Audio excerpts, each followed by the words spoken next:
bir gece. Bir uşak kaldı ya talede. Gəzər aldı ailəmi, məni buraxdı tək. O gündən həyatım oldu soyuq və sərt. İmkanlı evdə böyüdüm, hər şey var idi, amma bir oğlum sözü yox idi. Masam dolu, ürəyim boş, bax budur dərdim. Qızıl divarlar arasında itdi dərdim. Deyirlər şanslısan, bax nə verdik sənə. Heç kim soruşmur gecələr nə çəkir ürəyim mənimlə. Bu ev böyükdür amma mən təkəm. Ailə var amma yadım mənimkəm. Pul saxladı məni, sevgi yox idi. Qəlbim qəzada o gecə öldü, diri qaldı bədənim. Bu ev böyükdür amma mən təkəm. Ailə var amma yadım mənimkəm. Pul saxladı məni, sevgi yox idi. Qəlbim qəzada o gecə öldü.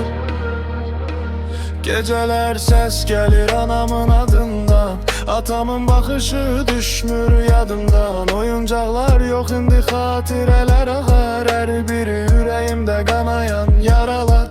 Onlar adımı çağırır amma ruhum gəlmir. Bu ev mənimdir deyə qəlbim inanmır.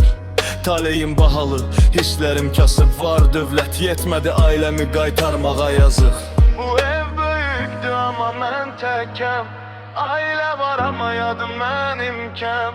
Pul saxladı məni, sevgi yox idi. Qəlbim qəzada o gecə öldü. Bu ev böyükdür amma mən təkəm. Ailə var amma yadım mənimkəm. Pul saxladı məni, sevgi yox idi. Qəlbim qəzada o gecə öldü. Diri qaldı və bədənim. Bəzən insanı